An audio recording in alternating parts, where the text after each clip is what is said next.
We're entering the final days of World Championship Wrestling. It's a somber time for me. I loved and, well, I hated this company at different points in time. Like true love, it's a roller coaster. It is a roller coaster, yes. I entitled this The Age of Arquette because Vince Russo thought it was a good idea to strap up an actor. And so, he also thought it was a good idea to strap himself up. So, he's full of them good ideas. Classic book of strategy. Put the boat on yourself. Works every time. Well, I mean, in some cases, I understand. Right. Who can I rely on not to leave me is what Bill Watts asked himself. Is what Dusty Rhodes asked himself. It's what Jeff Jarrett asked himself. All these people, right? But the difference between Vince Russo and Jeff Jarrett, Dusty Rhodes, Bill Watts, any booker who ever put himself on top, and the same argument can be made for the Von Erichs. It's like Fritz was like, "Oh, who can I trust? My kids." And so, but that's the thing. Like Vince Russo couldn't wrestle out of a wet paper bag, and should have never put the title on himself or Arquette. But let's not start negative. Right. Let's talk about the facts, the truth of the matter. What happened at WCW Uncensored, the final version, on 3/19/2000. First up, you got your World Cruiserweight title match. The Artists. Oh, I love the Cruiserweight title. It's a good place to start. It's the Artist versus my man Psychosis. Big one for the Artist. Okay, Prince Ikea. Yeah, Prince Yeah, Ikea. no matter what Vince Russo calls him, Prince Ikea, good wrestler, the son of. I'm trying to think. Besides him and Mike Awesome, how many they had 10 name changes in between the two of them. Well, in Mike Awesome's case, he got to keep his name. It's just the gimmick changed every time. That's He was that 70s guy. He was the fat chick thriller. Thank you. And he was also fat chick thriller. well, Yeah, that's a Russo gimmick. He also, even though not being from Canada, joined Team Canada. Yeah. So, I remember that one. Good job. Classics. But anyway, big retention for the former Prince. Yes. I'm sorry, I forgot to mention the seconds there. Paisley came out with the Artist, and Juventud came out with Psychosis. Do you know who Paisley goes on to become? Nah. / always was Charmel. Oh, really? Yeah. Paisley was Charmel. Oh, okay. I love Charmel. Yeah, for sure. Right. I thought you would like that. Yeah. Big fan of Charmel. Was it the King Booker? Yes. Phase. Definitely one of my favorites. But yeah, so they were they phased out the Nitro Girls, but tried to find roles for them to still be around. Yeah, to still be around. So she good because I like it when people are making paychecks. Absolutely. It's stupid. Why the name Paisley though? Was there any rhyme or reason for that, or that was just what they went with? Well, so since he's ripping off Prince, right? Yeah. With the artist formerly known as Prince Ikea, he was all purple, and Purple Paisley, she was, okay, I get it. Still working the purple gimmick too. And they were doing like the whole, how every one of Prince's videos was basically softcore. A little bit, yeah. And so they were crossing those lines if they, as best they could with standards and practices. They were looking at the line. I wouldn't say they were exactly going out of the way to cross it. Correct. Yes, you're right. Fair enough. Okay, that makes sense. Let's see. Next up, you got a box standard tag match with Norman Smiley and the Demon defeating XS, which is Lane and Rave. You're gonna have to refresh my memory on these two. I don't know who Rave is. I wish I did. I actually intended to look this up because Lane is Lenny Lane. Oh, okay. I know Lenny. Who would also team with Lash LaRue, and they both had the blah, blah, blah. Yeah. But, I don't know who Rave was. The only Rave that I know is Jimmy Rave, and he wasn't... It definitely isn't Jimmy It was not Jimmy Rave. So, I intended to look this up, but I totally forgot. It just, life got in the way. Yeah. So, tag team named XS. Okie dokie. Well, members don't know. Lost in 3 minutes. I don't think they matter that much. Well, and maybe that's the reason that I don't know who Rave was, is because they were jobbers. You know what? That's possible. Fair. That's fair. Always good to have a jobber match on pay-per-view. I mean, yay, Vince Russo. I mean, a guy who said wrestling doesn't matter. It's all about the story. Don't worry, it gets better because this is also all about the story. Because it's your boy, Big Bam Bam Bigelow. Oh, I do like Bam Bam Bigelow. Yeah, defeating the Wall. via DQ. DQ, yeah. In 3 minutes. Mm-hmm. Cool. Woo! All right, next up, you got the hardcore title gauntlet match. This is actually... okay, I get it. So it's Brian Knobbs defeating 3 count pretty much by himself. And literally I say pretty much by himself because in less than 7 minutes, he defeated Shane Helms, Evan Courageous, and Shannon Moore. Love that guy too. It took 3 minutes for the first fall to happen, and then the other 2 fell shortly after. Yeah. So glad to see that we're used to the wrestling is not Vince Russo's priority. No, definitely not.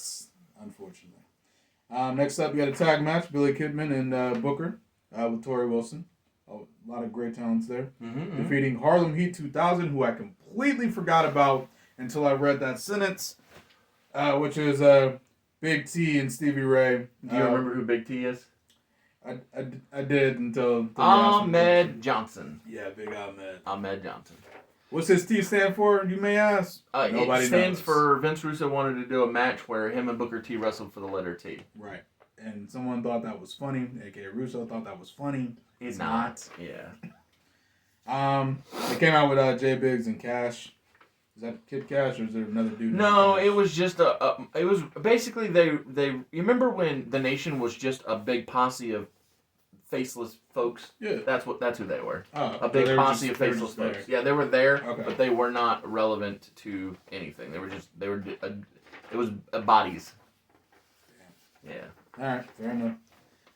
Next up, sorry, go ahead. I know one of them was Clarence Mason because he was from the Nation time, but I forget which one. He was probably Jay Biggs, but because he's small and it's ironic and somebody thought it was funny. Yeah, and I know that he Clarence Mason was the guy who was legally fighting for the letter T, so he was one of the gimmicks out there. Okay, fair enough. Well, next up is a match I wish went 20 minutes, but instead went 8. Vampiro versus Fit Finlay in a Falls Count Anywhere match. I feel like that would have been a ball to watch. Of course. Great talents. Great talents all around. Let me flip this piece of paper here. Next up, you got your WCW World Tag Team title match. No disqualification rules. The Harris Brothers, who I also forgot about. Big Ron and Heavy D, because, get it? Heavy D. Oh, so funny. So funny. Defeating the Mamalukes. I'm not repeating who they are. You know who they are at this point. Came out with Disco, obviously. Big title change. Harris Brothers are new tag team champions. Next up, a Bull Rope I Quit match, because I forgot they like to put gimmicks on their gimmicks. Yes. So Dustin Rhodes defeats Terry Funk, which actually probably sounds like it would be really fun. Because I think Terry Funk's on his 7th retirement at this point. Well, if you remember, I had him and Flair in the main event of the last pay-per-view. Yeah.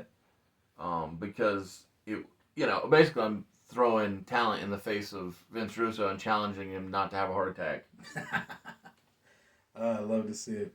I gotta give it to Terry Funk, man, because I don't think he's ever lost a step. He'd retire, come back, and somehow be better. Well, and it's due to the evolution of his character. Yeah. Each time that he comes back, he changes, and it's a lot like Taker and Jericho. It's a lot like Jericho. Yeah. Exactly, and so it's bringing new depth to the character. Yeah, new layers. He's like an onion. Layers to him. Yes. Let's see. Next up, a lumberjack cast match. What the hell is it? All right, more gimmicks on gimmicks, huh? That doesn't matter. 1 to 7 minutes anyway. Sting defeated the Total Package with Elizabeth. I can't remember. Did you portray him for this match, this lead up, or not? It's hard to remember all the times Sting got turned on. Because there's 50 of them. So, unfortunately, this is probably the 50th one. Okay. Because Vince Russo thought it was a good idea to lump all of the known commodities, so a Sting and a Luger and the whatnot, together as baby faces and call them the Millionaires Club. And baby faces because he's obviously the heel authority figure. Oh, I forgot about this. Yeah. It's the Millionaires Club versus New Blood situation. Not a fan. Got it. I murdered that thing. Yep, I completely forgot about that. So, almost disappointed you reminded me. Yeah, it's not good. Yeah. Next up is your world title match. Sid Vicious retains against Jeff Jarrett, who came out with 90 people, which I'm not reading. No, not worth it. And then, of course, Because why would your world title match headline your pay-per-view? That's ridiculous. We're going to have your boy, Hulk Hogan, finally toppling Fair. Finally, yeah. Never done it. Never before done, right? Thank God, man. I was worried Hogan was going to come out on top. I was really concerned. So concerned. So, I dislike lots of things about this whole stuff. So I'm basically ignoring it. I'm gonna rewind to April the 3rd. Wait, I take that back. Just kidding. It's actually fast forward, but I'm gonna talk about April the 3rd. Monday, April the 3rd. David Arquette wins the World Championship from Diamond Dallas Page in a triple threat featuring the current champion of Dustin Rhodes on Monday Nitro. So that when Ready to Rumble premieres on April the 5th, he will have the championship on his shoulder. But the thing is, David Arquette doesn't out-wrestle Dustin Rhodes or Diamond Dallas Page. That wouldn't make any sense.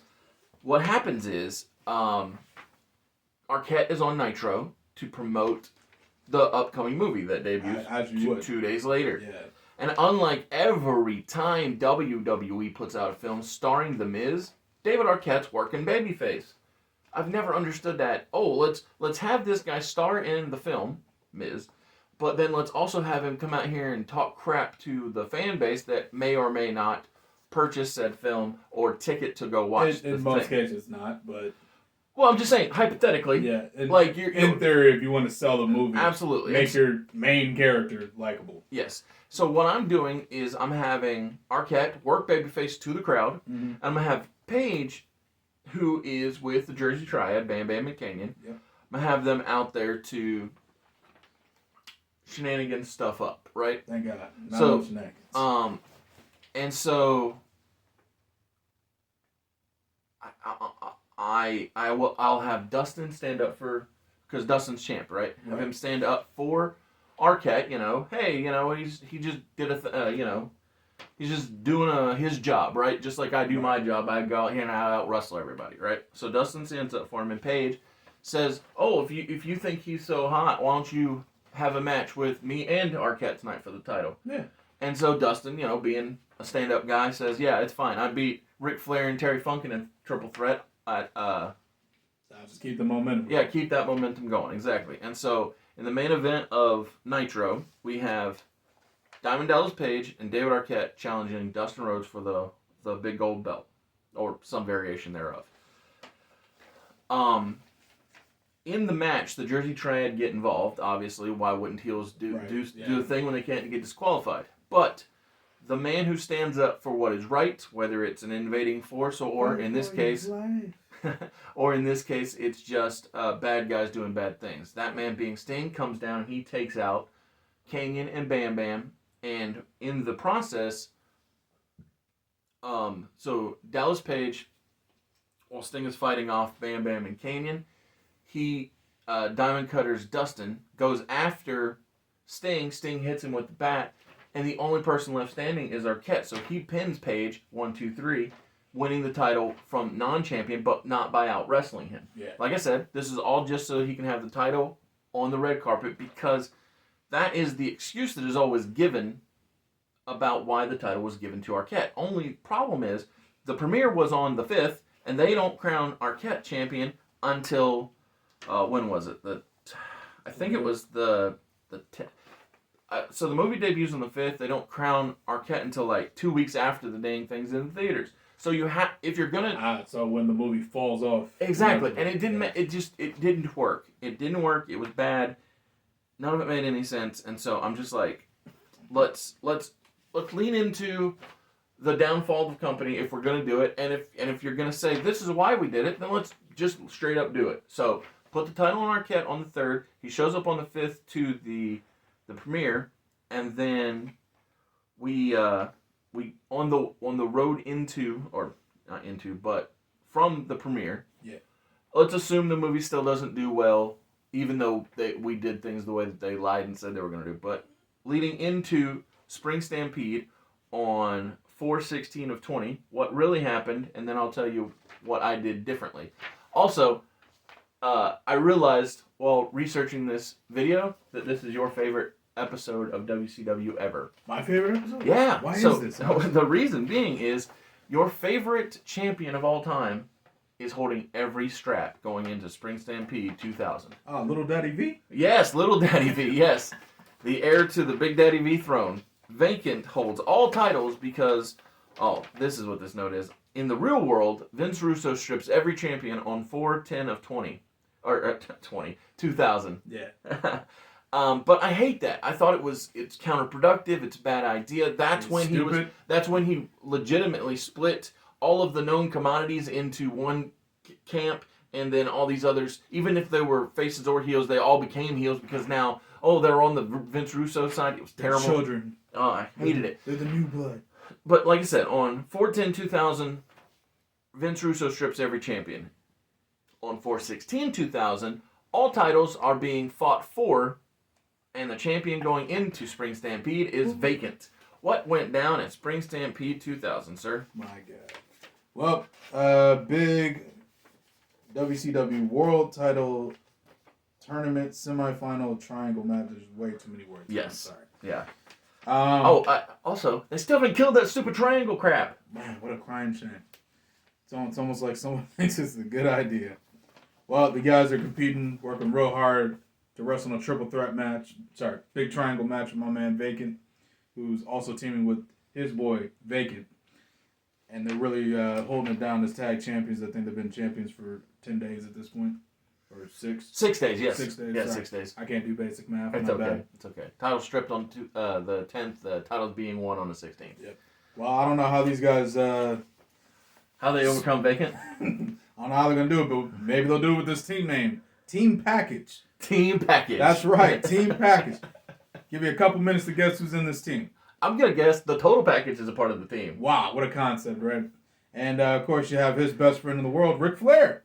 I mean, they are former Four Horsemen together. Yeah, so I guess it kind of makes sense. It's what, version 3?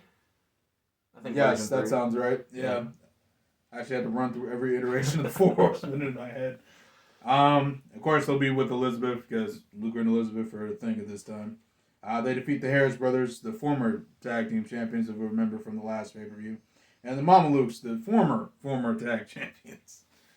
So, that's them done and dusted. That took about, 6 minutes? I didn't even look at the time, but that's probably still right.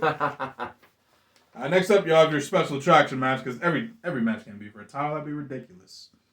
So you got Mancow. I don't even want to know. Don't even tell me. Defeating Jimmy Hart. You don't know who Mancow is, do you? Nope. Oh, can I tell you? I really don't want you to. Okay, we'll wait till the next time this match happens. This happens twice? Okay.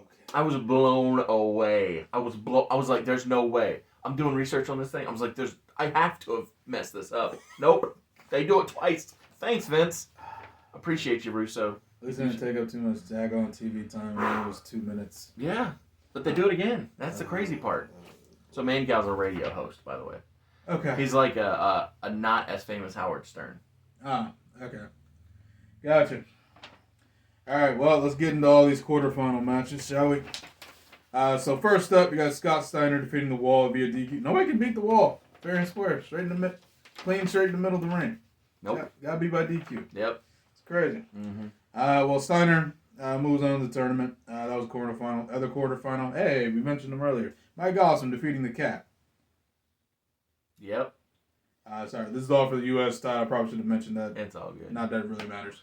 But next up, you got the other semifinal match for the tag titles. Buff the Stuff Bagwell and Shane Douglas defeating Harlem Heat 2000, who can't buy a win apparently. Yep. So apparently winning that T didn't do too much for Big T. Nope.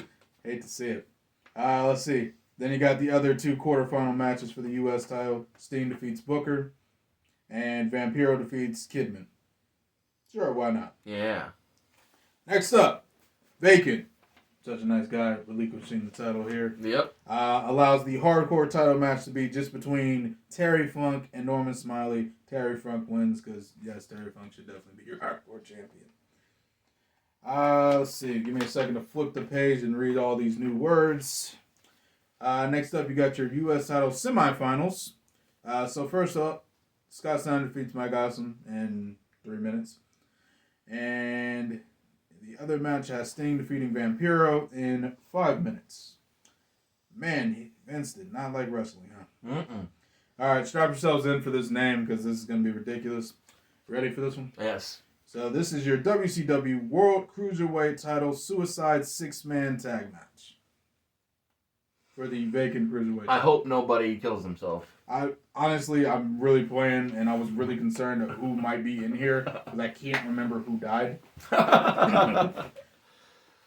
So you got Chris Candido. Uh-oh. Yeah. Not a great start, right? Not a good start. Who wins the match to become the Cruiserweight champion. Okay, good. Okay. He defeated Crowbar, who came out with Daphne and David. Yep. Juventud, Lash LaRue, Shannon Moore, who came out with Shane Helms, and the Artist. Okay. 6 people in this match. How many minutes do you think this match went? 7 minutes? 5. Oh, damn. Wasn't even a minute a person. To be fair, it wasn't even close to a minute a person because I didn't even count all the damn seconds. Well, here's the crap. Like, 2 of those people are dead. I know. Daphne and Canyon.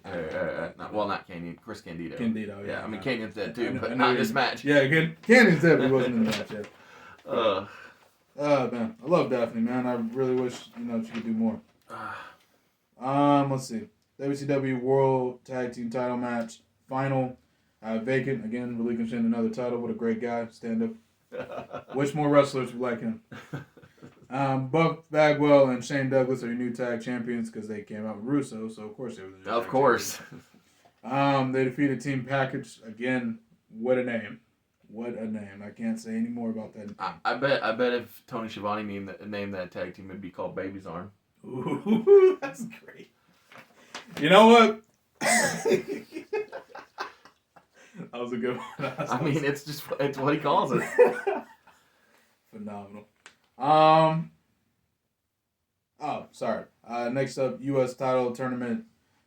Damn, these are so many words. The finals for the U.S. title. Mm. Scott Steiner beats Sting. That's kind of surprising. Yeah, that one I wasn't expecting. Honestly, Scotty did have a good final run in WCW. And I do remember that, but I did forget that coming into this. So I'm like, for sure. Well, because you're looking at the tournament, you're like, Sting's gonna win. have to apologize to Scott Steiner. What? I do not put him over like Vince Russo puts him over. Huh. So I spend my time, obviously, putting over Dustin Rhodes. I feel compelled to give Booker T 4 WCW title reigns in WCW, just like he had in real life. Yeah. And because that 5-time gimmick was brilliant. Yeah. Well, and it actually came in his WWF run. Yeah. His 5th and final. Yep. Last of the bunch. But I actually give 2 additional folks a surprise world title run. Yep. In place of Scott Steiner. What I do is, for Scott, I keep him elevated in every way except the World Heavyweight title. So you did everything but the Apex. Absolutely. And, yeah, my bad, Scotty. But, it's okay, he still has his freaks. Exactly. I love it. All right, last match of the show, world title match. Jeff Jarrett defeated Diamond Dallas Page, who came out with Kimberly. Mm-hmm. So, I'm not stripping anybody of titles. That's not my thing. Because why would you? It's just not my thing. I don't strip people of titles. What I do is tell good stories. Now, or try my best to tell good stories within the context of what we're trying to do. And because what we're trying to do is get people to go watch Ready to Rumble, we did strap up David Arquette before the movie hit. Did it become a hit? No. So what we're doing is we're taking the title off of David Arquette here at Spring Stampede. And I will interject and say Ready to Rumble is a good movie, though. You should definitely watch it. Oh, for sure.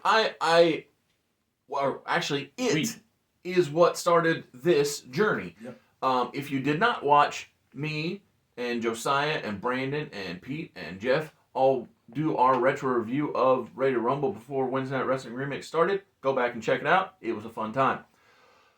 But as I was saying, I can't change everything, so I can't make it a hit.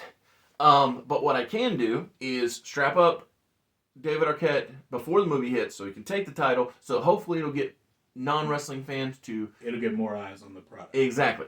But a assuming we can't change how many asses are in the seats in the theaters, we're going to take the title off of David Arquette here at Spring Stampede. And the way we're doing it is in a match that I keep going back to. That match is you bring your 3 best, I'll bring my 3 best. Because if you got a winning formula, why break that thing?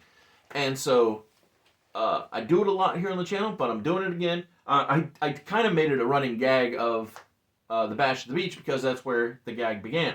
But I'm doing it early here at Spring Stampede when you have Diamond Dallas Page team with Chris Kanyon and Bam Bam Bigelow in the main event against Dustin Rhodes, the man called Sting, and the World Heavyweight Champion, David Arquette.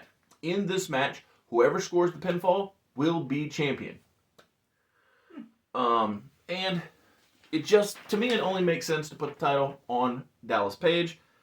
Whether or not he pins Arquette, Dustin, or Sting, it really doesn't matter to me. I'm going to just say, for the sake of argument, he defeats Sting. Okay. Because Sting is why David Arquette won the belt because of the bat help. And so let's just say at Spring Stampede, Diamond Dallas Page defeats Sting because Sting is, no knock on Dustin, love Dustin Rhodes, but he's the bigger star of the trio, so why not have Dallas Page beat the biggest wrestling star of the trio? Yeah, makes sense.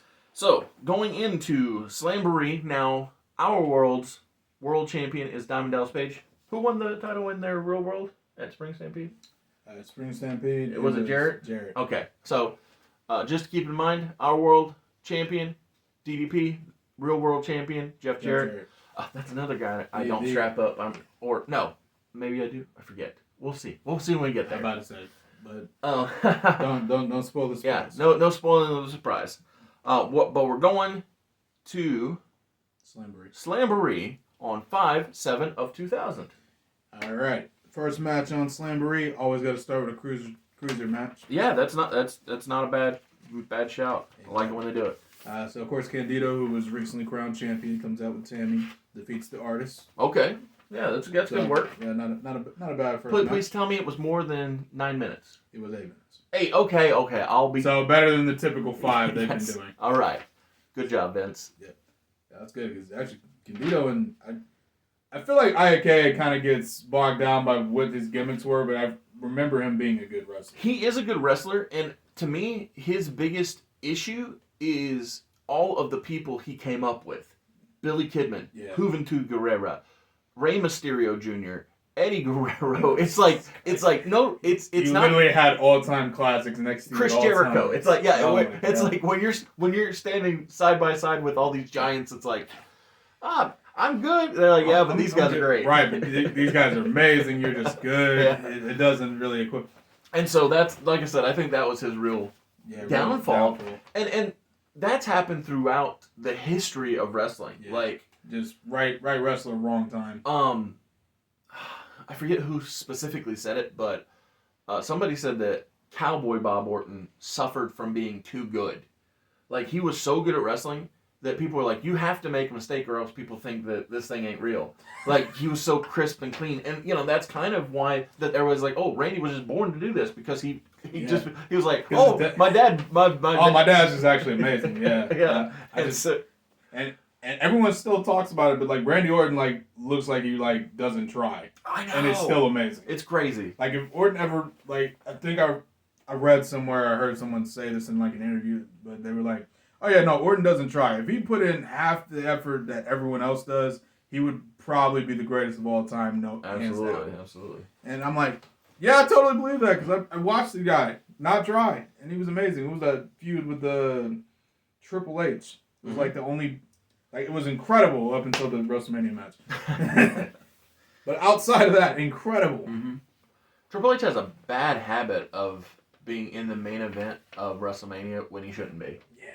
And I don't mean that in a... And winning. Don't forget the winning. Because, the year that he main evented with Jericho, it should have been Hogan Rock. Yep. And the year that he main evented with... To be fair to them, there was no way they could have known that was going to happen. Oh, sure. I'm not saying that anybody did this on purpose. Yeah, right. But, the year that... The year that Triple H main evented with Randy Orton, it should have been Taker and Michaels. That one I could have predicted. But I'm just saying, like, I understand the decision that was made in both cases. It's a world title. Yeah. Put that on last, but then it's like the crowd don't care. Also, I don't even think that was the best world title match on the show. Sure, I'm really trying to remember what the other one was now, but like neither one was memorable. But at least I remember that one because it was the main event. Oh, the other world title match was Big Show, Edge, and John Cena. Okay, maybe it was. Because it had the double. Yeah. Yeah. Okay. Yeah. No, that was memorable. Okay. Yeah. I mean, not enough for me to remember it, but I get what you're saying. Yeah. Anyway, back to the match. Yeah. Sorry. Back to the match. Hardcore title 2-on-1 handicap match. Terry Funk defeats both Norman Smiley and Ralphus. Well, I mean, only one of them's a wrestler, so that's not hard. That's not hard. That's not a hard thing to do there, Terry. Yeah, of course, it's got 10 minutes as opposed to the 2 minutes the cruiserweight title match. That's up. Yeah. Gotta say it's that time for shenanigans, of course. Let's see. Next up, Sean Stasiak defeated Kurt Hennig. I think that's the first time I've read his name in this series. Sean Stasiak? Yeah. I feel like I think you're right. I think it is his first appearance. Pay-per-view. Yeah. So, do you know why this match happened? No. So you remember how Vince Russo hates old established wrestlers? So people with talent, yes. Yes. Well. Okay. I'm not going to argue that. Yeah. So Vince Russo hates established wrestlers, but you know what Vince Russo likes? Taking what the wrestler is known for and giving it to somebody else. Because this match was because Sean Stasiak said, "I'm perfection," and so if I beat Kurt Hennig, it proves I'm perfection. Stasiak. Hilarious. Not really. Oh no, it's hilarious, and it wasn't actually funny. It's just funny that someone thought it was funny. I mean, let me go ahead and correct that so people don't think I can't understand jokes. Sure. Yes, I'm with you. All right. Next up, U.S. title match. Scott coming out with 2 people. It's Is one Madeja? Yeah, Madeja and Shakira. Something like that. Shaniqua, Shakira, Shakake. Yeah, they just had names. They were there. Again, they're just the entourage. They beat the General Erection. Because, Vince is funny. Russo's funny. I keep forgetting I can't just say Vince. Well, I mean, we'll be able to say Vince. Yeah, it works on both ways. Yeah, it works. Because it isn't like Mr. Heine was a great bit for McMahon either. Oh, yeah, that's right, Mr. Heine. Neither guy named Vince is very funny. Yeah. But they think they're hilarious. That's what I was about to say. Not nearly as funny as they think they are. Next up, you got Canyon defeating Mike. Sorry, I'm so sorry. I'm so wrong. This is Canyon versus Mike Awesome. Ending in a no contest. I apologize. No winner. No winner at all after 13 minutes. I'm sorry. I thought somebody won a match. How ridiculous of me. I should be ashamed of myself. It should be called the curse of a match. Like, Vince Russo cursed both these men. So sad. So much talent in that ring, and it's just underutilized, or somehow they made them look worse than they actually were, which takes talent. It truly does. Oh, do you know what? Do you remember what Vince Russo's brilliant idea for booking Chris Kanyon was after the Jersey Triad? And we're in that timeline, by the way. No, it was. He was positively Kanyon. He wore a blonde wig and made fun of Diamond Dallas Page. That's it. That was his whole gimmick. Seriously? That was his whole gimmick. Chris Kanyon is a make-believe or make fun of Diamond Dallas Page. Who, don't get me wrong, they're real-life friends. Yeah, right. But still, it's like that's it. That's his whole character. Cool. Thanks, Russo. All right. Sweet. Poor Kanyon. Next up, Total Package defeated Buff. After that, the franchise defeated Flair. Did people just lose their names? They just became their gimmick? Mm-hmm. Okay, great. This is Shane Douglas, right? I'm not stupid. Okay. Nope, you're correct. All right, just checking. When you think of the franchise, think of Shane Douglas. I always think of Shane Douglas. Oh, do you know? You want to know who I think of when I think of the franchise? Sting. Oh no. Well, I mean, don't get me wrong. Sting's a good shout. But he was called the franchise of World Championship Wrestling back when he was blonde flat top before they signed Hulk Hogan. I totally believe that. And then they quietly dropped that because Eric Bischoff said, "No, this is our new franchise," and it's like, not to me. No, it's Sting. It's still Sting. Yeah. Oh, it was Sting until it died. Speaking of Sting. Yeah, yay, Sting. I like Sting. He defeated Vampiro in a box standard singles match, apparently. What was that one match they had? Because I always remember... Oh, it's coming. Don't worry. Oh, okay. It's coming. Don't worry. I'll read it. All right, excellent. Next up, oh yay, a special referee match featuring Eric Bischoff and my favorite wrestler, Hulk Hogan. I wonder whose side he's on. Whose side is Bischoff on? Whose side is he on? Of course, Hogan came out with Horace Hogan, which is his nephew. Yeah, it's his nephew. It's his sister's kid. I don't remember if it was nephew or cousin. I always confused the two. Do you know who Hogan's cousin actually is? Who? Oh, God, I wish they would acknowledge this, but he couldn't acknowledge it. Mike Awesome. Really? Yep. Seriously? And they did this crap with him? Mm-hmm. They did well, no contest with King? If Vince Russo would have found out, he would have gotten sent home. So he had to keep that stuff quiet. He was, don't tell anybody that we're related. Oh my God. Oh, I never knew that. Yeah. Oh, yeah, that's right. I remember this match. Hogan defeated Kidman. Mm-hmm. I can't remember. Was this when Tori turned on him, or was it the next week? I know. It doesn't matter. They're real life married couple. Don't do that crap. Yeah. I'm sure it was probably a Randy Savage joke in there. It was definitely a Savage joke. Because did Hogan sleep with Liz? Is that why he had the Black Eye Mania? Blah blah blah blah blah. Oh Lord. Last but not least, World Cruiserweight. Sorry. World Heavyweight title match. We wish it was. I really wanted a Cruiserweight title match. That's what it really. Especially in the main. Cruiserweight's on my mind, man. Yeah, because this is a triple cage match for no reason. Oh no, it's a reason. Because we're still trying to get people to, I don't know, buy the VHS tape of Ready Rumble now. Yeah, it's pretty much out of the theater at this point. I don't even think you can go watch the show and watch the movie. Go to the dollar theater. Get it at Blockbuster. Exactly. God. For a limited time only. Jeff Jarrett defeated Arquette and Page to become world champion. Do you remember this match? Unfortunately, yeah. I remember. So Arquette, who is the babyface of the film, turns heel. Yep. And gifts the title to Jeff Jarrett. Yeah. Because it's stupid. It's stupid. But I'm moving on from that because in our world, we've already given up on the Arquette experiment. We gave up on that last month. Yeah, we tapped out immediately. But what we will do in this world, at this Slamboree, is we're going to have Sting, the man who lost the title for David Arquette, wrestle the natural Dustin Rhodes one-on-one to prove that Dustin is to himself, not to like some authority figure or anything else, just to prove. Not to the audience, to himself. But Dustin wants to prove that he belongs in that conversation with Terry Funk, the upper echelon, with Ric Flair, with his father Dusty Rhodes, and with the franchise of World Championship Wrestling Sting. And so, because neither one of them are champion. Have those two have a basically a respect match. It's Dustin wants to prove that he's on that same level. Classic prove yourself match. And so in the main event of Slamboree, you remember how I was bemoaning the choices that were made by Vince Russo in regards to Chris Kanyon? Yes, I do recall that.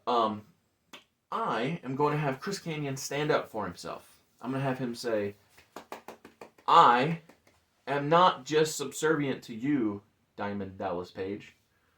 And I'm going to have Bam Bam Bigelow be like, you know what? This Jersey Triad, it really seems to only be for one man here. Diamond Dallas Page. So in route from Spring Stampede to Slamboree. So after the 6th, let's say beginning on the 17th of April, leading into the 7th of May, the Jersey Triad falls apart. I mean, don't get me wrong, they're all still there, but they all three main event Slamboree as the Jersey Triad explodes, and Diamond Dallas Page has to defeat Chris Kanyon and Bam Bam Bigelow to retain the World Heavyweight Championship and prove that he is what he says he is, and that's the diamond of this industry. And DDP retains because, you know, he is, I mean... He's literally the diamond of the industry. And don't get me wrong, I love Bam Bam and I love Kanyon, but DDP is on a roll. And again, I've been setting him up to be a top guy since back at freaking the introduction of the New World Order. Actually, before that, like 2 months before that, I had him turn babyface, and he's been established. He's been the working man, and then that didn't work out for him, so he turned heel and had this faction. Like it makes sense. These guys have all been on the same path to the main event. So that's how. Been on the road to the top. I like that. Unfortunately, this video is not still the road to the top. This is the age of Arquette. Yeah. But now that Arquette is done and DDP is still on top, we go to the Great American Bash on 6/11/2000. What happened there, sir? Well, you got the most American team I can think of, most American unit. First of all, sorry about that. Starting off with a big cruiserweight title match, because always gotta start off with cruiserweight. Oh, we really? Yeah. Oh, good. Yeah, but don't you worry. Super American team, Lieutenant Loco, Captain Rection, Corporal Cajun, Major Guns, and Major Stash. You gotta love, all American team right there. You gotta love them. Misfits in action, man. That was some of the dumbest stuff Vince Russo ever thought of. He thought that was brilliant too. I know it. He really just wanted to have a bunch of dirty jokes on TV. Yes, that is true. That was the move. That is true. It wasn't. I do feel bad for all these people. Less bad for Disco Inferno, who got beat in this match by Lieutenant Loco to retain his cruiserweight title match.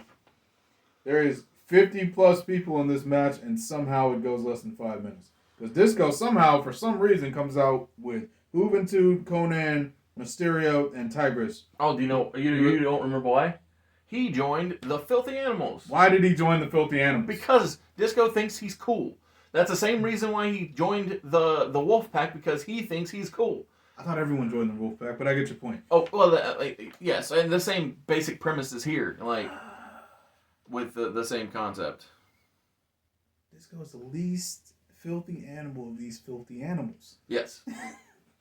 You got these lucha legends and Tigers. Can I see this? Yeah. Well, again, as I was saying, this is them trying to find things to do with the former Nitro Girls. You're gonna love it when we get to his respelling. He changes his name from Disco Inferno to Disco, but spelled like Cisco, the thong song guy. Oh Lord. Because Filthy Animals were cool.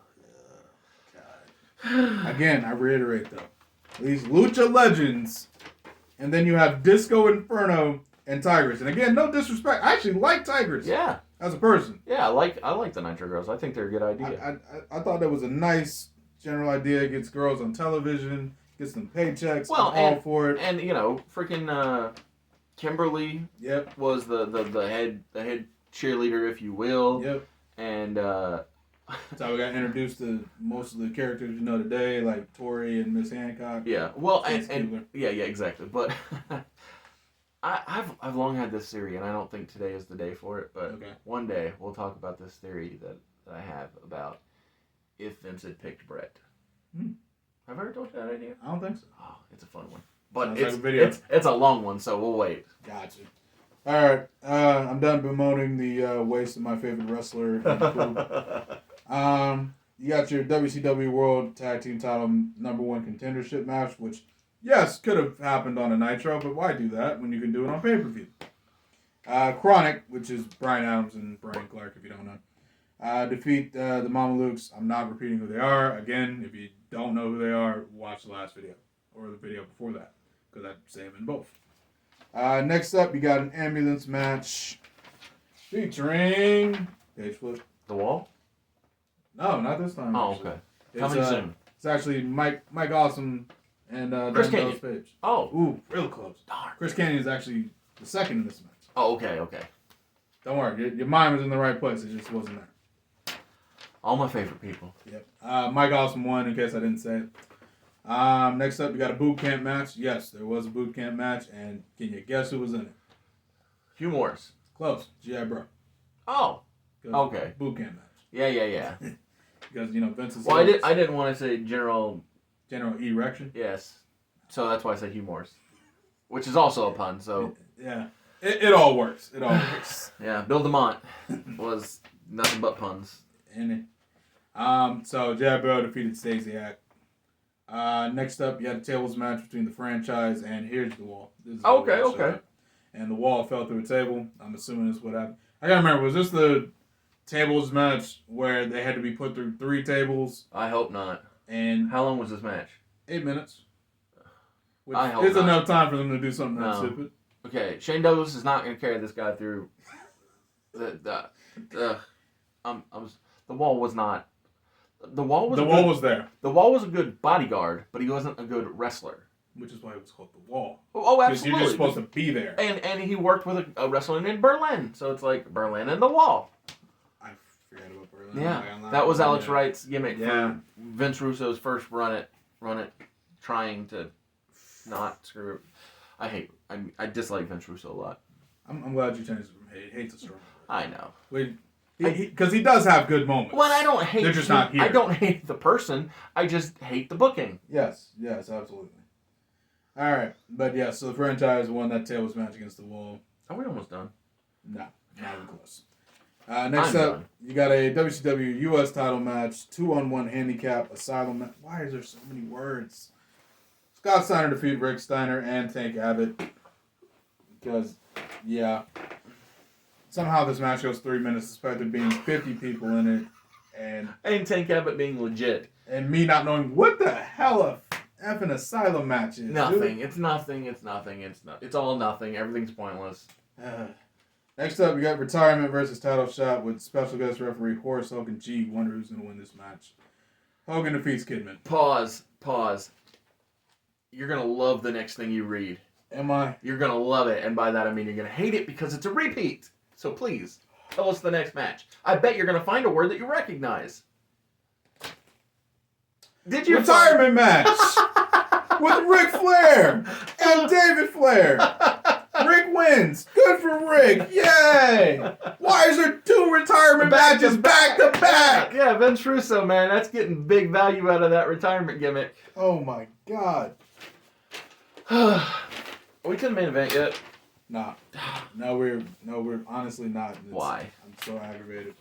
There's 2 matches left on this godforsaken show. Yay. The Human Torch match. I don't even want to know. That's that thing you were asking me about. You said, hey, what was that thing that Sting and Vampiro? Was that the match? That's it. This is it. This is the one where they light him on fire. Right. The Human Torch. Yeah, of course. Yep. Brilliant. Stupid. Flame on. Flame on, exactly. Oh, boy. Vampiro beats Sting. Yep. And then, World title match, Jarrett defeats Kevin Nash. We're not doing that. Thank God. We're not doing that. Oh, Lord. That was so, exhausting. there is no Jersey Triad. Diamond Dallas Page is not backed up by Bam Bam Bigelow and Chris Kanyon. All by myself. Yes, DDP is all by himself. There is no GI Bro bullcrap. There's none of this big T junk. Little T, side T.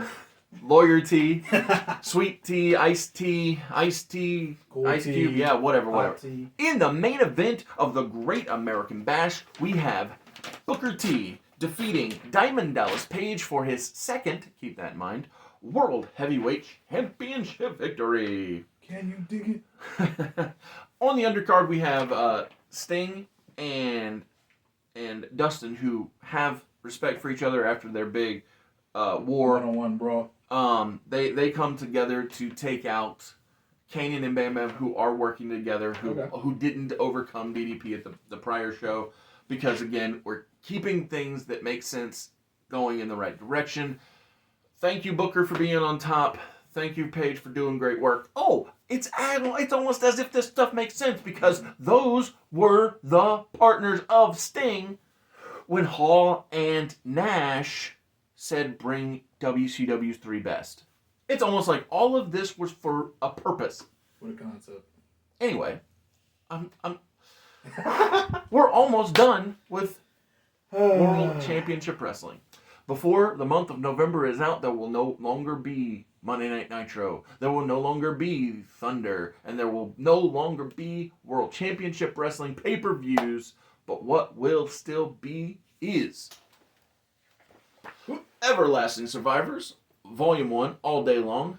This is cover A by Jeff Hicks. That's cover B by Nick Crook. There are limited first printing still available at Etsy.com. Follow the link in the description to get your copy now.